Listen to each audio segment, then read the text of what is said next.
বন্দে পুরুষোত্তমম। আজকের ইষ্ট প্রসঙ্গে খুবই একটি গুরুত্বপূর্ণ ভিডিও নিয়ে আসলাম। যেসব ছেলেরা পড়াশোনা করতে ভালোবাসে না, সর্বদা খেলাধুলা নিয়ে থাকে, তাদের উদ্দেশ্যে পরম পূজ্যপাদ শ্রী শ্রী আচার্যদেব কি বললেন, এই ভিডিওতে আমরা সেটা জেনে নেব। 15 বছরের এক কিশোর সন্তানকে নিয়ে এক মা এসেছে শ্রী শ্রী আচার্যদেবের সান্নিধ্যে। ছেলেটি শুধু ক্রিকেট খেলে, কোনো কাজে মন নাই, পড়াশোনা করে না। মা অভিযোগ জানালো।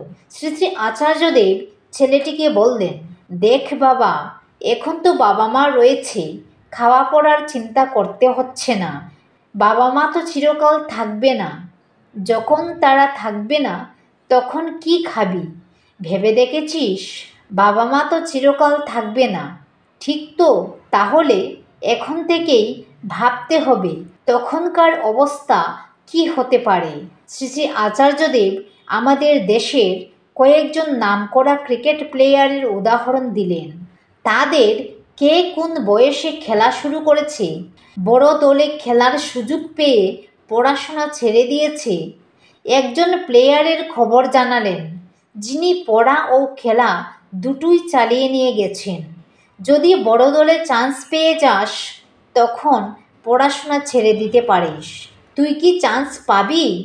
দেশে প্রায় 150 কোটি মানুষের বাস, তার মধ্যে কজন চান্স পায়? এত সহজ না।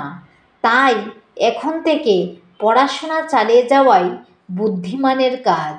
খেলাকে মুখ্য করলে খেলার মান বাড়াতে হয়, খেলা নিয়ে ধ্যান করতে হয়, ত্রুটি ধরতে হয়, খেলাকে নিখুঁত করে তুলতে হয়।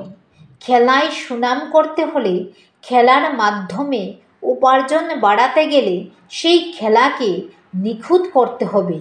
তুই কি মনে করিস ওই টিমে চান্স পাবি? ছেলেটি হাত নেড়ে না জানালো। তাহলে তুই পড়াশোনা কর বাবা। জীবন চালানোর সবচেয়ে সহজ উপায় হচ্ছে লেখাপড়া করে কাজে ঢোকা। এই সময় বাবা মা রয়েছে, তারা মাথার ঘাম পায়ে ফেলে খাওয়াবে, পড়াবে, লেখাপড়া শেখার খরচ যোগাবে। এর মতো ভালো সময় আর পাবি না। জীবনের সবচেয়ে ভালো সময় এটাই। এই সময়টাকে অবহেলা করিস না।